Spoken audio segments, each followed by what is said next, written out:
Meet Dave.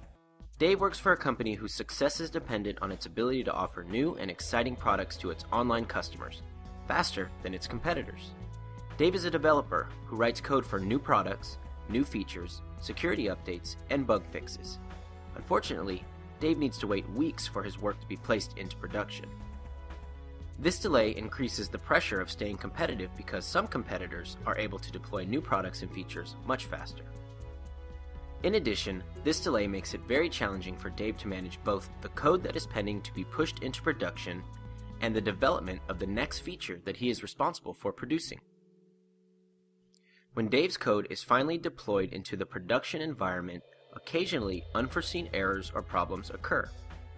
This mostly happens because Dave is focused on writing code for his development environment, and it's not identical to the production environment. Meet Dave's coworker Anna. Anna is a system administrator from the operations team. She is responsible for maintaining and assuring the uptime of the production environment. The number of servers that she needs to administer is constantly growing because her company continues to launch new products and customers are consuming more of their services.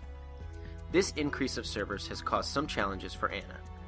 The tools that she used to administer a few servers are not as effective when used to administer a much larger volume of servers. This challenge affects how new code is deployed in her production environment. Usually, when new code is released, it takes a little massaging to fit into the production environment. This is why she requires code deployments to be scheduled and are only allowed once a month. Once new code is actually deployed, it's her responsibility to diagnose any errors or problems caused by these changes.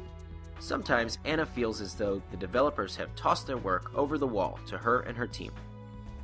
So, what can be done to help Dave and Anna work better? Ultimately, they want the same thing: happy customers. What if Dave the developer and Anna from operations worked better together?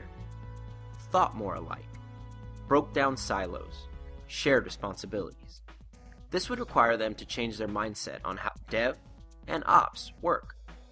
So what is DevOps?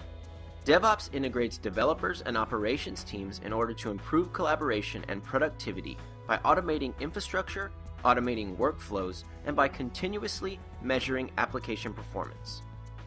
If Anna and Dave's teams were more DevOps oriented, they would do a few things differently. They would place more focus on automation. DevOps teams try to automate everything, from testing of new code to how infrastructure is provisioned. They would write software in small chunks that are integrated, tested, monitored, and deployed, usually in hours, versus the traditional way of writing large chunks of software over weeks or months, and then do weeks or months of testing. Plus, they will have identical development and production environments based on the same configurations. Writing small chunks of code will allow them to increase the frequency of deployments and improve the time to deploy new code. It also enables them to adopt an iterative process to monitor, measure, and improve the code and operations every day. Improve their ability to respond to market needs or other things that impact software. Instead of building and configuring software plus infrastructure manually on an ad hoc basis, Anna and Dave's teams would write configuration management code that describes how things should be built. As a result, they will have the ability to build infrastructure at scale, to dozens, hundreds, or even thousands of servers in multiple locations using different types of hardware. Another change that a DevOps-oriented team would do is to use a source control system to help manage, track, and document all of the changes to both the application code and configuration management code. The change that Anna and Dave would implement is to adopt a discipline of application performance monitoring and optimization in almost real time. This will allow Dave and the rest of his developers to understand the performance impact of their changes. The ultimate goal is to have a production environment that gives their customers a great experience. So what benefit does having a DevOps-oriented team give Anna and Dave's company? Well, it allows them to increase the rate of software delivery and improves the company's time to market, potentially from months and weeks to days and hours. This will be a huge competitive advantage. It also allows them to maintain better business focus by automating their infrastructure so that they can focus on things that improve the business and their online content. They will spend more time on these activities that add more value to their organizations.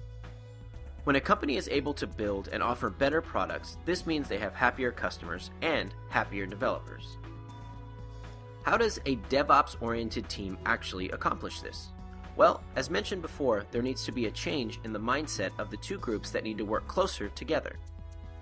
The other component to the formula is getting the right tools. New tools are needed in this fast-paced world. They will need a tool that allows them to build and test code continuously. An example of this is Jenkins. They will need a tool for source control, such as GitHub. This will allow them to manage, track, and document all the changes to their application code and their configuration management code. They will need tools for configuration management, such as Chef, Puppet, and SaltStack. These tools will allow them to deploy applications in an automated fashion, maybe across hundreds or thousands of servers in different locations. They will also need new tools that allow them to continuously measure the performance of their environment and application. Generating, reading, and analyzing system logs is extremely helpful to monitor an environment. But now that many environments have hundreds or thousands of servers, new tools like New Relic are required to make sense of all this data. This will allow them to know how the entire application is performing and help them identify bottlenecks. But many companies don't know how to use these tools or do not have the skills to automate software delivery process. This is where Rackspace DevOps Automation Service can help. In conclusion, DevOps is a new philosophy that can help software organizations innovate faster and be more responsive to business needs. It promotes collaboration between developers and operations, which improves quality of software development and more frequent software releases. Adopting the DevOps philosophy requires a new mindset, new tools, and new skills. Rackspace can help. Learn more at www.rackspace.com/DevOps.